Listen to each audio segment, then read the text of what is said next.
जो पैसे के व्यापारी हैं इनके रास्ते में सिर्फ एक ही बड़ी रुकावट है और उस रुकावट का नाम इमरान खान है। हमें तो पूरे निज़ाम पे एतमाद नहीं है। वज़ीर-ए-आज़म के साथ तो है जब तो वो वज़ीर-ए-आज़म है अभी तक। जिस फंसाने का जिक्र ही नहीं हुआ उसका तस्करा मैं कैसे कर दूँ? जो करने आप कर ले 2-4 दिनों में। अबे भाई तू निकल, जो आपने करना था आपने कर दिया, अब आपका वक्त करने का। स्पीकर कौमी असम्बली ने ट्वीट किया है कि I stand with Imran Khan. ये किसी फर्द वाहिद की ख्वाहिश नहीं है, न मकसद है। तो स्पीकर साहब से यही गुजारिश कर रहे हैं कि अदम एतमाद की तहरीक को लंबा ना लटकाया जाए।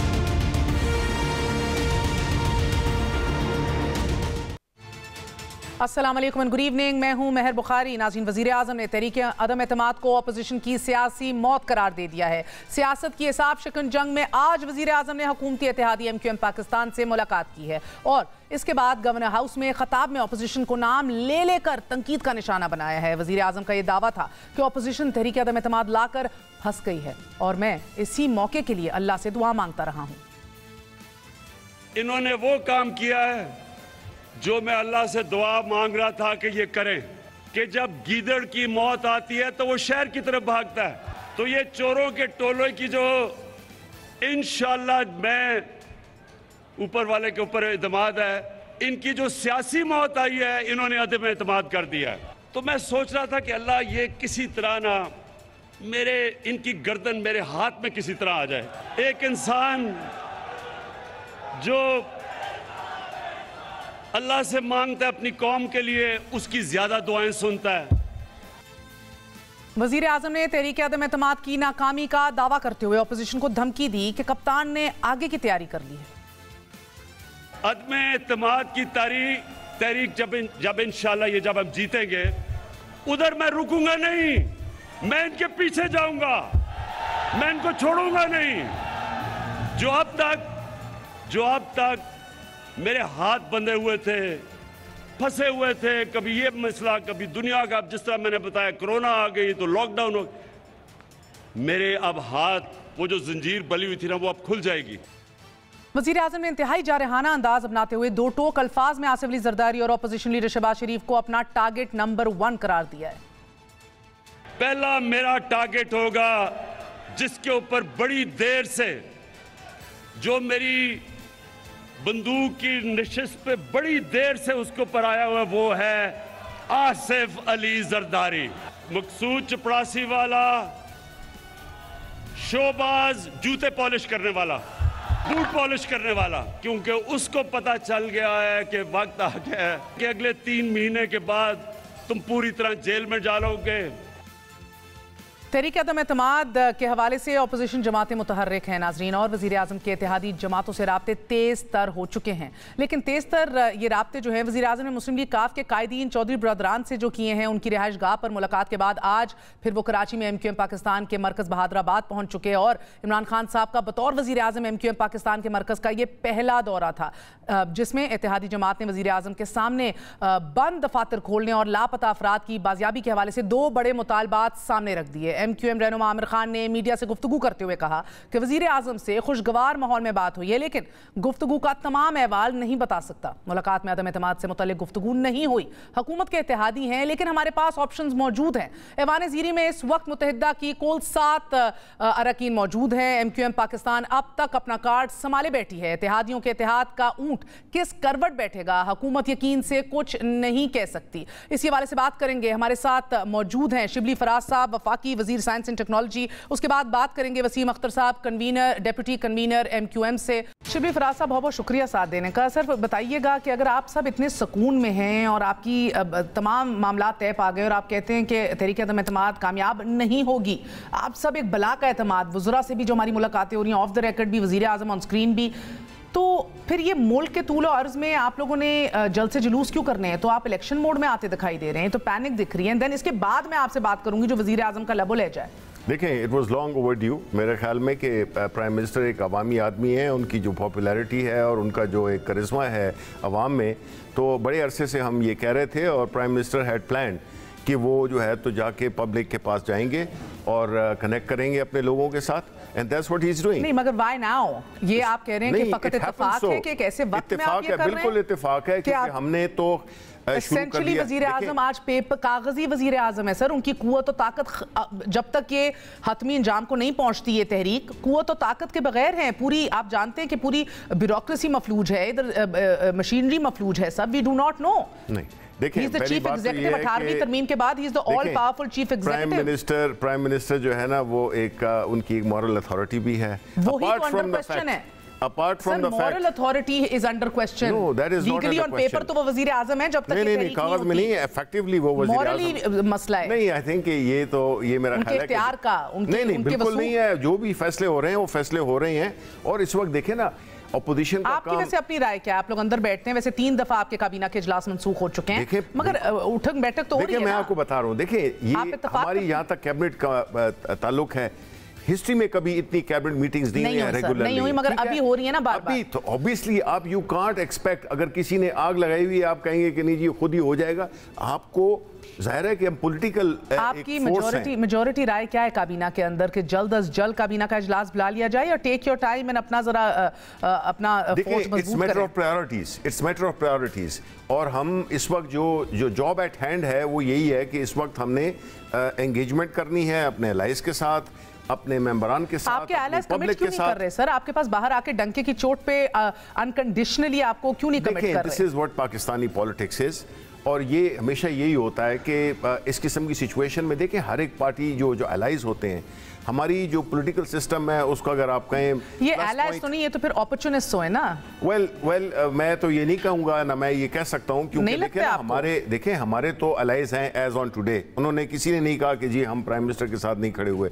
सो I am not going to say कि वो, उन्होंने ये भी नहीं कहा कि हमारे ऑप्शंस बंद हैं, हम इन्हीं के साथ खड़े हैं, तो ये भी नहीं कहा। ये उन्होंने कहा हमारे ऑप्शंस खुले हैं। उनकी ये पॉलिटिकल जो स्ट्रेटेजी है, उनकी जो भी वो है, वो एक अलाइज हैं, वो they are not PTI. Why are you unable to? 48 घंटे गुजर चुके हैं, आप लोग क्यों नाकाम हैं कि अपने इत्तेहादियों को उस पॉइंट पे ला सकें कि जिधर वो कह सकें दे, उनको जो देना है दें सर। आप मिनिस्ट्रियां दें, अभी भी वजीर आजम ने कहा था एडिशनल मिनिस्ट्रियाज ऐड करेंगे, जो देना है दें उनको, अपने डेवलपमेंट फंड्स दें। अब बहुत बड़े यू टर्न मार लिए एक और सही, आप 48 घंटों बाद भी इनको कन्विंस नहीं कर पा रहे, 20 दिनों में कैसे करेंगे? ऐसी बात नहीं है, देखिए प्राइम मिनिस्टर एक स्ट्रेटेजिस्ट भी हैं, बड़े जबरदस्त सब कुछ वो जो है ना वो उन्होंने देखे, उन्होंने तो अपनी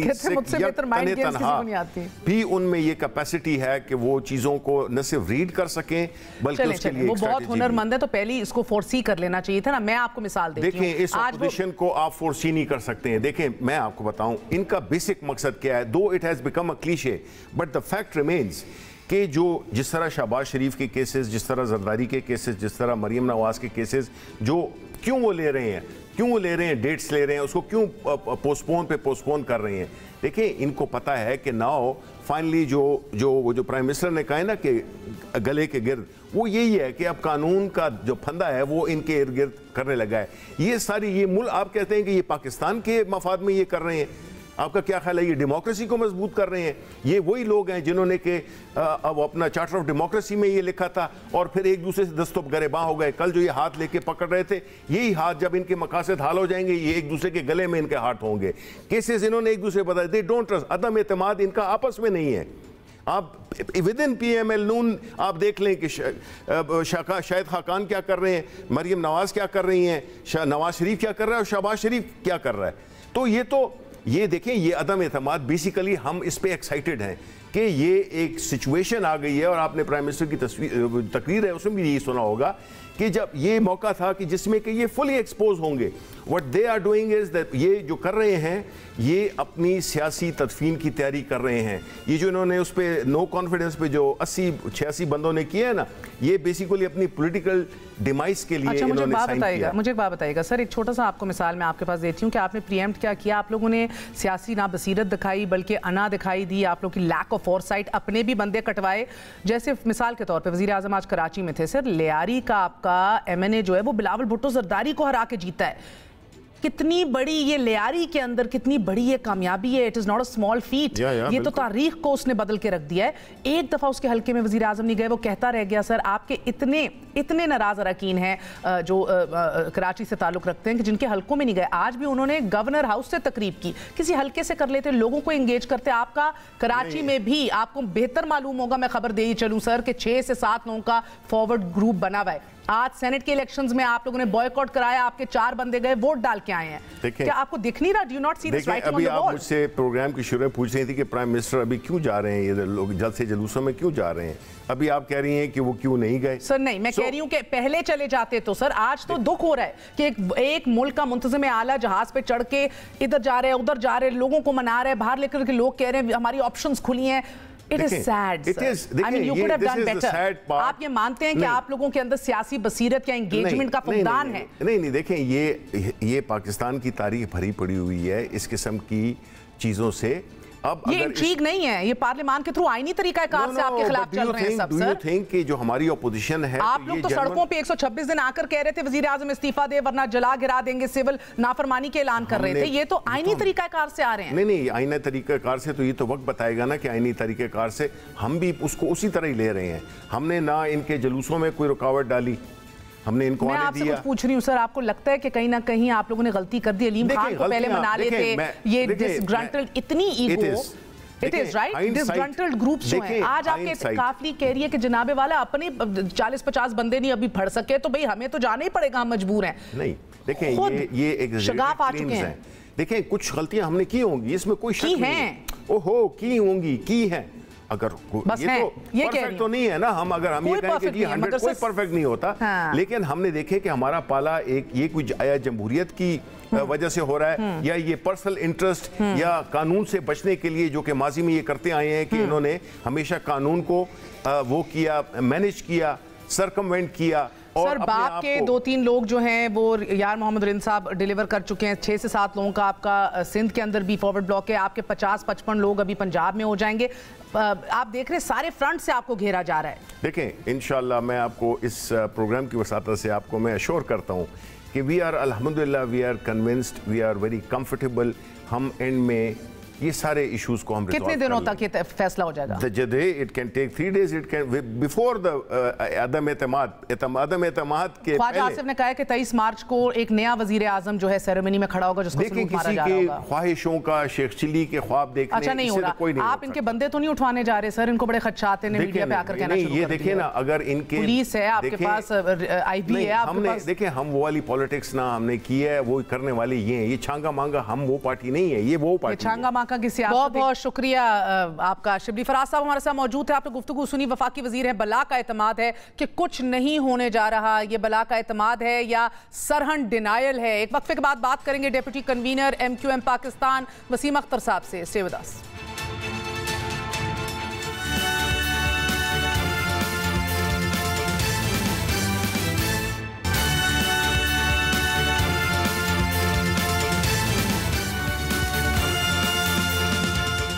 चौधरी शुजात साहब आसिफ अली जरदारी साहब से मिलने जा रहे हैं। कल मौलाना फजल रहमान साहब से मिल चुके और आज ही उनकी मुलाकात तहरीक इंसाफ का जो फॉरवर्ड ग्रुप है, तरीन अलीम ग्रुप, उससे भी हुई है। नाज़रीन, तारिक बशीर चीमा साहब ये कह रहे हैं फेडरल मिनिस्टर कि आपके अपने लोग मुनकसिम हैं और बंदूक आप हमारे कांधों पर रखकर चला रहे हैं। अनफॉर्चुनेटली हालात संजीदा हैं, मैनेज नहीं हो पा रहे इत्तेहादी हुकूमत वक्त से। सियासत में मुबहम इरादों की ये कैफियत इस वक्त इत्तेहादियों का सबसे बड़ा कार्ड है। और क्या इत्तेहादी इस कार्ड को तब तक जमकर खेलेंगे और खेलने के मूड में हैं कि जब तक इशारा नहीं मिलता, या फिर वजीर आजम के साथ खड़े हैं। MQM के पास वो कौन सी ऑप्शंस हैं कि जिन पर वजीर आजम के दौरे के बाद भी गौर किया जा सकता है? इसी हवाले से बात करते हैं। Deputy convener MQM Pakistan Waseem Akhtar sahab हमारे साथ मौजूद हैं। वसीम साहब बहुत बहुत शुक्रिया साथ देने का। सर 3.5 साल बाद वजीर आजम आपके ऑफिस आए हैं, बहुत देर कर दी उन्होंने आने से, मगर बाहर आपको अफसोस तो हुआ होगा कि जम के 7 सीटों के साथ आपने 3.5 साल साथ दिया है, लेकिन 3.5 साल बाद अब आके उनको मौका मिला आपके दफ्तर आने का।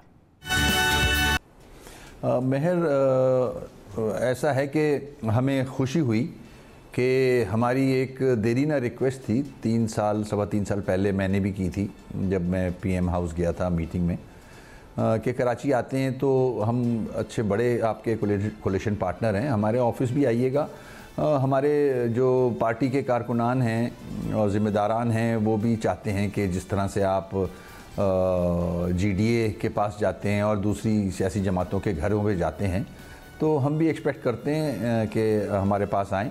अल्लाह का शुक्र है, बड़ी खुशी हुई, PM साहब आए, अपनी टीम के साथ आए और हमने बड़े खुशगवार माहौल में बातचीत की, उनको चाय पिलाई और बड़ा अच्छा लगा कि PM साहब तशरीफ़ लेके आए हैं। तो देर आए दुरुस्त आए। एक ख्वाहिश पूरी हो गई ये वाली। बिल्कुल आपकी ख्वाहिश एग्जैक्टली ऐसा ही है। वैसा ही है। वसीम अख्तर साहब, मुझे फरमा दीजिएगा कि ये सिचुएशन अनफॉर्चुनेटली कुछ ऐसी है कि वो बड़े अच्छे मौके पर नहीं आए, उनको मुश्किल है, उनकी हुकूमत मुश्किल में है, उनकी कुर्सी मुश्किल में है और आपकी मदद दरकार है, लेकिन इस दौरे के बावजूद बाहर निकल के MQM पाकिस्तान ने भी अपने ऑप्शंस खुले रखने का कहा है। क्यों ऐसा?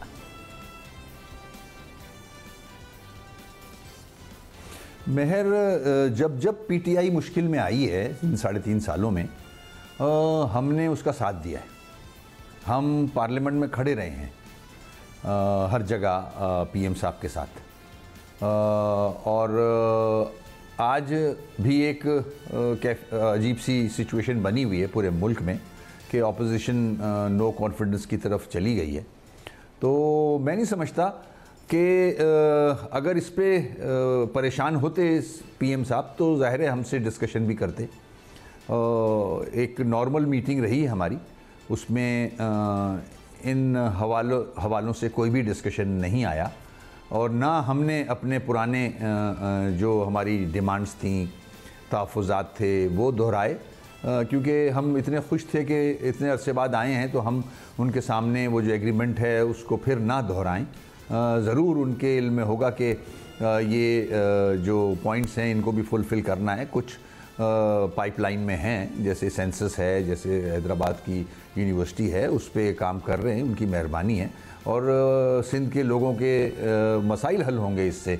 सेंसस अगर कामयाब हो जाता है जिस तरह से हम चाह रहे हैं, जिस तरह से कानून कहता है, उस तरह से सही गिना जाएगा इस शहर को। और उसके बाद हैदराबाद में एक देरीना मुतालबा हैदराबाद का कि यूनिवर्सिटी नहीं है, पीपल्स पार्टी वहाँ शहर में यूनिवर्सिटी नहीं बनाती। उसके मिनिस्टर एजुकेशन रिकॉर्ड पे हैं कि मेरी लाश पे बनेगी, on my dead body university बनेगी हैदराबाद में, ये पीर मजरूर हक साहब ने कहा है। तो उसके बाद अगर मेरा MQM का, वहाँ के रहने वालों का ये मुतालबा पूरा होने जा रहा है तो हमें बड़ी खुशी है। इसमें प्राइम मिनिस्टर साहब इसमें कोशिश कर रहे हैं कि जल्द से जल्द ये अब वसीम साहब, एक हमारे ठोस ज़राए ने ये इंकशाफ किया है कि अंदर बैठ के खालिद मकबूल सिद्दीकी साहब ने कहा है, ना शिकवा ना शिकायत सिर्फ हमायत, ना शिकवा ना शिकायत सिर्फ हमायत। क्या ये कहा गया अंदर बैठ के वज़ीर आज़म को? नहीं, ऐसी कोई बात नहीं हुई मेहर, ऐसी कोई भी बात नहीं हुई। और ना ही वज़ीर आज़म साहब ने बात की कि आजकल हालात जो चल रहे हैं तो आप लोग क्या करने जा रहे हैं, ना उन्होंने पूछा किसी भी हवाले से। नहीं, ऐसा कोई सवाल नहीं आया। तो फिर बात की क्या अंदर बैठ के सर? अब मेरा मतलब है हैदराबाद यूनिवर्सिटी का इशू रिजॉल्व हो गया, लोकल बॉडीज के आपके इशू देखे जा रहे हैं, डेवलपमेंट फंड्स के इश्यूज हैं, कल रात गए आपके दफातर खुल गए, तो ये हुकूमत तो बहरहा आपके साथ ताउन कर रही है, साथ चलने की कोशिश कर रही है। अंदर बैठ के फिर बात हुई किस बात पे है कि अगर जो हालात हैं, हालात हालिया हैं, उन पे नहीं हुई?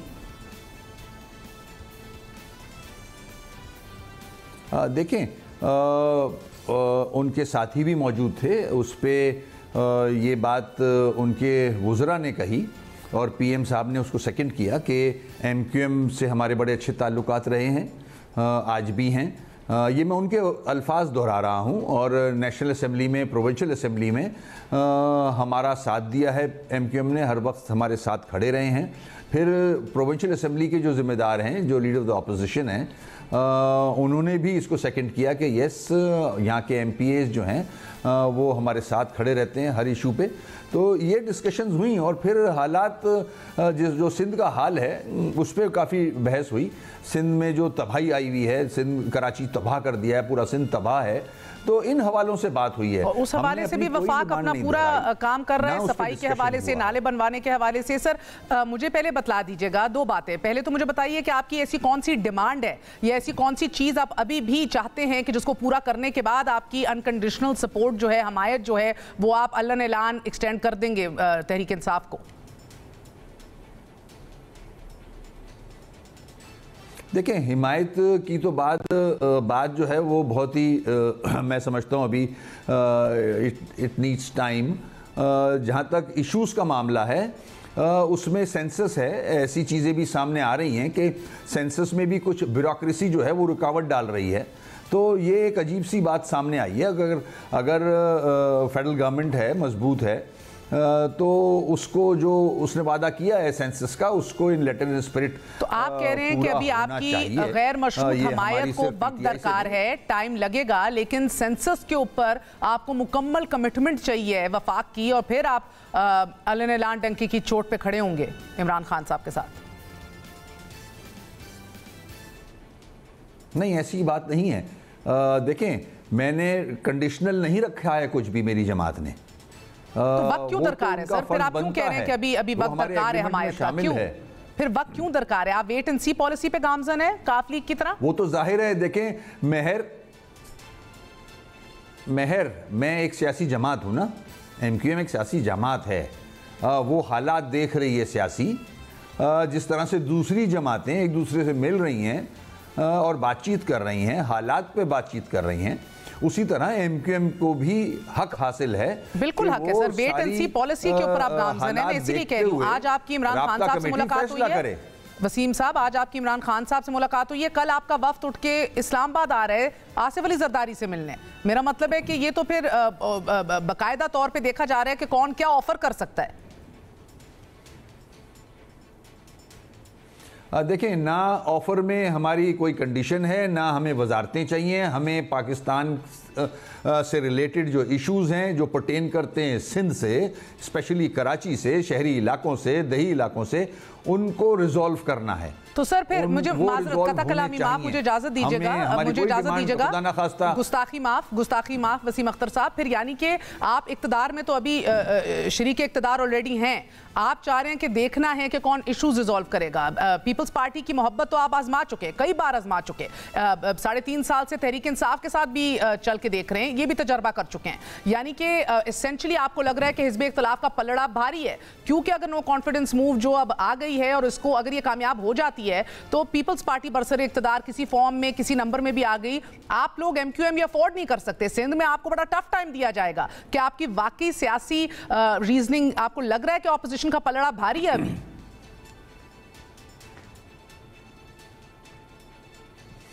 देखिए, महर जो हालात बने हुए हैं, मैं भी उसका स्टेक होल्डर हूं एक ना, सियासी हवाले से। तो मेरा भी हक बनता है कि जो बड़ी सियासी जमातें, जिस तरह से अगर मैं PTI को ले लूं, तो PTI भी एक जद्दोजहद में लगी हुई है ना, और फिर मैं उसका कोलिशन पार्टनर हूं। और अपोजिशन को अगर मैं देखता हूं तो वो भी एक जद्दोजहद कर रही है कि हुकूमत को हटाए और उसके अपने कोई प्लान्स होंगे। किसका पलड़ा भारी लग रहा है सर? आपके हक के ऊपर तो कोई दो राय नहीं, बिल्कुल आपका आईनी हक है, आपका पार्लिमानी राइट भी है। मुझे पलड़ा किसका भारी लग रहा है? क्योंकि आपको दोनों अतराफ से ना मेरे पास ऑपोजिशन के नंबर्स हैं, ना मेरे पास गवर्नमेंट के नंबर। सियासी बसीरत तो है सर, सियासी तजर्बा भी है, आप जानते भी हैं आपके स्टेक्स कितने हाई हैं सर। क्या मुस्लिम लीग काफ जो फैसला करेगी, MQM पाकिस्तान भी वही फैसला करेगी? ऐसा नहीं है, हमारी राब्ता कमेटी है, हम खुद फैसला करेंगे। मुझे देखना है कि अगर सपोज लेस बहस कर लेते हैं इस पे, मफरूज़े पे, कि अगर मैं किसी को वोट देता हूं आज की सिचुएशन में MQM, तो एक तो बन जाएगा प्राइम मिनिस्टर, एक बन जाएगा वजीर आला पंजाब का, मैं कहां जाऊंगा? दूसरी बात, मुझे आज भी ऑपोजिशन के नंबर्स नहीं पता, मुझे पता होना चाहिए टू टेक माय डिसीजन। और ना ही मुझे गवर्नमेंट का पता है, क्योंकि गवर्नमेंट की खबरें जो आ रही हैं, जहांगीर तरीन साहब और दूसरे अलीम साहब वो अलग MPs MNAs लेके बैठे हुए हैं, तो मुझे इनके भी फिगर्स चाहिए। अच्छा, दो फिर बातें आपसे पूछूंगी, दो बातें आपसे पूछूंगी। बिल्कुल आपकी सियासी रीजनिंग यही है। मुझे ये बताइएगा, अपने तजर्बे की बिना पे जरदारी साहब को आप बहुत बेहतरीन तौर पे जानते हैं सर। जब जरदारी साहब, आसिफ अली जरदारी साहब, एक सदर कहता है 172 से ज़्यादा नंबरों के साथ इनको शिकस्त देंगे, तो आप कितना यकीन है आपको कि ऐसा ही होगा? देखिए मुझे तो यकीन किसी पे नहीं है, दोनों पे नहीं है। जरदारी साहब सर, एक जरदारी सब पे भारी, इम्कानात आपको क्या लगते हैं? जब वो कहते हैं तो कर दिखाते हैं, माजी में देखा गया है, मगर बहरहाल कप्तान भी कहता है कि मैं माइंड गेम सबसे बेहतरीन तौर पे खेलना चाहता हूं। जाहिर है वो उनकी एक बसीरत है, उनका एक तजर्बा है बिल्कुल, मगर थोड़ा बहुत हमने भी सीख लिया है महर। देखते हैं आगे क्या होता है। मैं बेगाने की शादी में अब्दुल्ला दीवाना खामखाई में, let me see, let me watch. Sir Abdullah की साथ नशिस्तें जो है बेगाने को या तो राजा बना देंगी या तो फिर भिखारी बना देंगी। अपने आप को अब्दुल्ला ना कहिए, अब्दुल्ला बेगाना नहीं है, अब्दुल्ला कलीदी किरदार अदा कर रहा है, अब्दुल्ला वक्त देख रहा है। सुने, मैं जाहिर है मैं सब कुछ देखते हुए फैसला करूंगा, पार्टी फैसला करेगी, उसमें हर चीज़ इन्वॉल्व होती है, रिस्क भी इन्वॉल्व होता है। माजी में हम ये काम कर चुके हैं, हम पीपल्स पार्टी को भुगत चुके हैं। उसने जो हमारे साथ किया था उस नो कॉन्फिडेंस पे, हमारे 250 लोग मारे थे हैदराबाद में इस पार्टी। बहुत बहुत शुक्रिया। ऐसा ही हमारे साथ मौजूद थे deputy convener MQM Waseem Akhtar sahab. आपने गुफ्तगू सुनी, तमाम तरह ऑप्शंस ओपन है, देखना पड़ेगा कि ये ऊँट किस करवट बैठेगा। नाज़रीन वक्फा लेंगे, वक्फे के बाद हाजिर होते हैं। स्टे विद अस।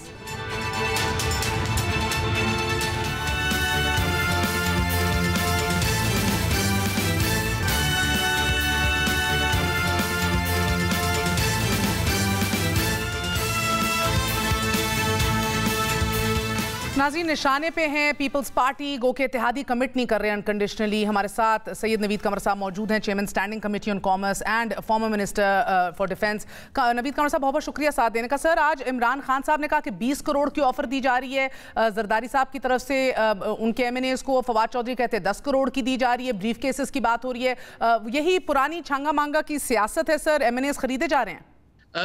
मैं अब सॉरी लेकिन ऐलाना तो ये कहे वहाँ उस दिन मेलसी में ये भी इसने का पता नहीं कितने अरबों का ऐलान करके आ गया।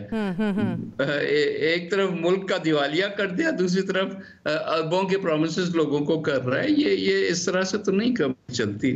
और जो लोग जा रहे हैं वो नहीं कि रैंक्स में से जा रहे हैं ना, वो इनको पता है कि वो किस किस्म के लोग तंग हैं, फ्रस्ट्रेटेड हैं। यू डोंट अंडरस्टैंड, लोगों को अपने हलकों से जो प्रेशर आ रहा है। सर कता कलामी माफ, लोग जितने भी फ्रस्ट्रेटेड हैं, एक वीडियो भी है मूसा गिलानी की भी, उसके अंदर भी सिंध के 2 सूबाई अरकान जो हैं MNAs जो हैं वो उसके अंदर पाए गए। इनका एक फॉरवर्ड ब्लॉक भी है, उनकी वो भी अब खुल के आगे नहीं आ रहे, उनको भी खरीद लिया गया है सोटू से, ये कहा जा रहा है। तो क्या कहेंगे सर, कोई इंटेलिजेंस भी आती है वजीर आजम के पास, नाम मौजूद है उनके, खुद MNAs बता रहे हैं कि दाओ आप क्या ऑफर कर रही है आपकी जमात? नहीं, लेकिन सिंध के कितने लोग हैं जो कि फ्रेंकली जो नहीं है पीपल्स पार्टी के साथ ना, जो नहीं है उन्होंने पिछली दफा भी हमें वोट दिया था। सो ये क्या बचकाना बातें कर रहे हैं। आज भी जो वो सेनेट की इलेक्शन वहां पे हुई है, वहां वन साइडेड इलेक्शन हुई है। 100 से ज्यादा वोट्स निसार खोड़ साहब को पड़े। और अगर PTI के 4 लोग ना भी वोट करते तो क्या फर्क पड़ता था? वो तो it was clear cut victory for Peoples Party Sindh में।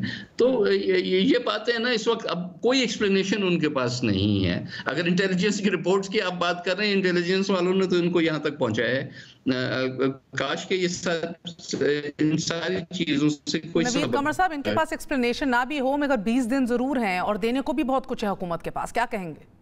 आप कह रहे हैं कि जो लोग इनके साथ हमारे साथ कमिट हो गए उनको ये बरगला जाएंगे। मैंने पहले भी कहा it's too little too late. ये चीजें हो सकती हैं ऑफ कोर्स, लेकिन ये हो सकती हैं। बहुत शुक्रिया। अभी नवीद कमर साहब हमारे साथ मौजूद है, कह रहे थे टू लिटिल टू लेट। क्या वाकई it's too little too late? बात करेंगे सीनियर सहाफी फहद हुसैन साहब हमारे साथ मौजूद है। फहद साहब फरमाइएगा कि ये क्या बात है, बंदूक के निशाने पे ऑपोजिशन है, आसिफ अली जरदारी, शहबाज शरीफ, मौलाना फजल रहमान है, लेकिन अंदर इत्तेहादी जो हैं वो भी खुल के कमिट नहीं करते। अंदर बैठ के बुजुर्ग कहते हैं कि हमें कमिटमेंट दे दी है, बाहर आके इत्तेहादी जो हैं वो कहते हैं हमारी ऑप्शंस खुली हैं।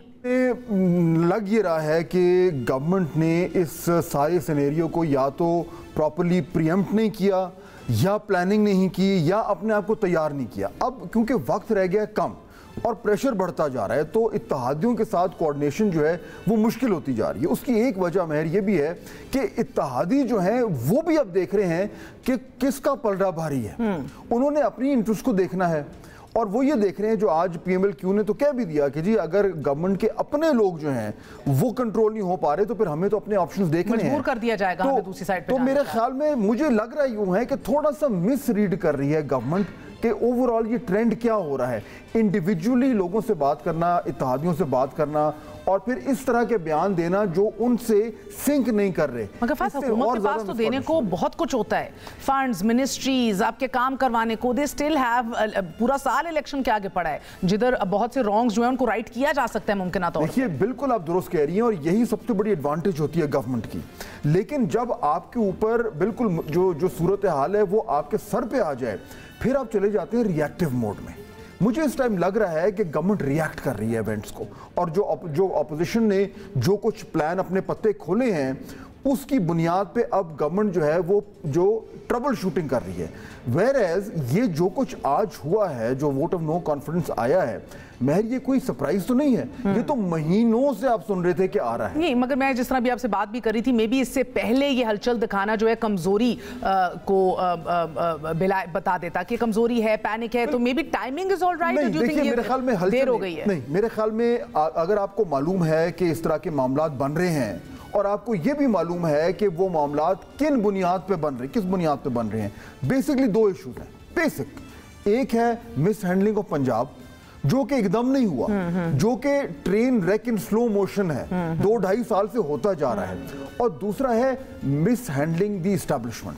ये दो मामलात अगर प्रॉपर्ली हैंडल होते तो आज सूरत हाल यहाँ पे खड़ी ना होती। ये एक इवेंट नहीं है, एक प्रोसेस को आप एक इवेंट से हैंडल नहीं कर सकते। तो मेरे ख्याल में इस वक्त गवर्नमेंट के पास जो ऑप्शन है, हाँ, ऑप्शन क्या है? ऑप्शन ये है कि देखिए, जो आपने कहा कि गवर्नमेंट के पास इख्तियारात होते हैं, वसाइल होते हैं, अब उन्होंने ये देखना है कि वो इख्तियारात और वो वसाइल किस तरीके से इस्तेमाल करने हैं और किन के ऊपर इस्तेमाल करने हैं। They have to play smart politics. जलसे जुलूस से आपको फायदा नहीं है, गालम गलोट से आपको फायदा नहीं है, अब है टारगेटेड पॉलिटिक्स। मुझे वो नजर नहीं आ रही, एंड मुमकिन है प्लान हो रही हो क्योंकि गवर्नमेंट का अब रिस्पांस आहिस्ता आहिस्ता में। मगर आज तो स्ट्रैटेजी इमरान खान साहब ने मुल्क के तूले अर्ज में जाने की है कि हर शहर से हम आवाम को आगाह करेंगे कि क्या हो रहा है। वो इलेक्शन के लिए तो बड़ी अच्छी स्ट्रैटेजी है, लेकिन इस क्राइसिस मोड के लिए नहीं। इस क्राइसिस में अवाम ने फैसला नहीं करना, उन पार्लियामेंटेरियंस ने फैसला करना है। 300 जो 342 हाँ। तो आपने वहां पर टारगेट करना है। मेरे ख्याल में मैं ये मान नहीं सकता कि गवर्नमेंट ने उन नंबर्स गेम की तैयारी नहीं की होगी। मुझे लगता ये है कि आने वाले 1-2 दिन में हमें वो मूव नजर आनी शुरू हो। अच्छा, अब जरा आई वांट टू नो कि स्ट्रैटेजी वाइज अपनी एप्रीहेंशंस या खदशात क्या हैं। काफ लीग का पंजाब सेंटरिंग, उनकी नीड्स हैं, उनकी रिक्वायरमेंट्स हैं, कोई रॉकेट साइंस नहीं है। उनके अपने हलकों के अंदर उनको अपनी पोस्टिंग ट्रांसफर्स भी थे, उनको अपनी मजबूती चाहिए। वजारत आला मुमकिन तौर पर लटकाई गई आगे, तो वो भी of course I understand that. MQM ने अपना कहा है कि जो काफ लीग फैसला करेगी हम वो फैसला करेंगे। उनके डायनामिक्स यकसर मुख्तलिफ हैं सिंध के अंदर। इधर नो कॉन्फिडेंस आती है, उधर पीपल्स पार्टी बरसरे सेंटर में बरसरे इक़्तिदार आती है, सिंध में इनके लिए मुश्किलात शुरू हो जाती हैं। What are they thinking? आपके जरा। हाँ, देखिए, ये जो हमें एकदम जो हमारा जो एक सियासी शतरंज है उसमें हमें मल्टीपल मूव्स नजर आ रही हैं। सिंध में भी कुछ हो रहा है, पंजाब में भी कुछ हो रहा है, इस्लामाबाद में भी कुछ हो रहा है, इत्तेहादी अपना कुछ लगे हुए हैं, लेकिन असल में ये सारी रैंडम मूव्स नहीं हैं, ये सारी कनेक्टेड हैं। ये कनेक्टेड क्या है? जो ऑपोजिशन ने जो इतना टाइम लिया इस चीज़ को बिल्ड करने में, उन्होंने अपना होमवर्क किया है। ये तमाम जो इत्तेहादी हैं महर, इनकी कुछ तो बड़ी पब्लिक मीटिंग्स हुई हैं ऑपोजिशन से, कुछ नॉन पब्लिक मीटिंग्स भी हुई हुई हैं, इंगेजमेंट चल रही है। मुझे जो चीज समझ नहीं आ रही कि जो आपने बिल्कुल दुरुस्त कहा था कि गवर्नमेंट के पास तो ये सारी इंफॉर्मेशन होती है, उनके पास इंटेलिजेंस रिपोर्ट्स आती हैं, रोज सुबह बताया जाता है, मगर अब तो छुप के भी नहीं मुलाकात हो रही। तो फिर MQM पाकिस्तान का जरदारी साहब से मिलने जा रही है, डंके की चोट पे कर दिया। शुजात साहब से कल मौलाना साहब मिले, आज़ादारी साहब मिले, मेरा मतलब, और मगर कोई खुल के ये नहीं कह रहा कि जनाब हम खड़े हैं इनके साथ। तो इसलिए मेरे ख्याल में कंक्लूजन सिर्फ दो ही हो सकते हैं, या तो ये है कि गवर्नमेंट ने इस सारी सूरत हाल को दे रिमेन्ड इन डिनायल मोड कि हो नहीं सकता और हो गया, या दूसरा ये कि एक्चुअली उनके पास प्लान है असल में। और वो आना है। यू नो वन अगेन ये वही वाली रेकनिंग और रीजनिंग है जो हम 2.5-3 साल से ढूंढ रहे हैं कि बुज़दार साहब को लगाने का कोई तो प्लान और मंतक होगी, एंड देन कॉमन डिनोमिनेटर एक ही आ जाता है। बट चले that aside, right now essentially हम ये देख रहे हैं कि सिचुएशन ऑफ कोर्स एज हम 10 दिन से कह रहे हैं फ्लूइड है, अभी भी बड़ी फ्लूइड है, मगर अब प्रॉब्लम ये है कि मुख्तलिफ नैरेटिव्स भी गढ़े जा रहे हैं। कहा जा रहा है ये बैरूनी ताकतों की साजिश है, दे वांट अस आउट, उनको रिजीम चेंज चाहिए एसेंशियली क्योंकि हम टेक ऑन करते हैं। Will this gain traction with the public? देखिए ये जो नैरेटिव है ये तो उस वक्त का है जब आप इलेक्शन मोड में जा रहे हैं और कैंपेन में जा रहे हैं। अभी इमीडिएट टारगेट तो है आपने अपनी गवर्नमेंट बचानी है। उस गवर्नमेंट को बचाने के लिए उस नैरेटिव का कोई फायदा नहीं है, that is post crisis.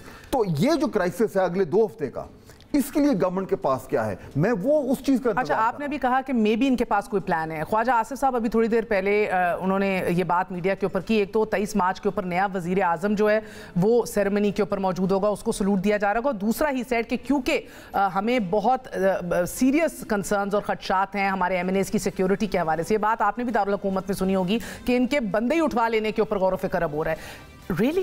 Is that even? do we take संजीदगी से लें इस बात को?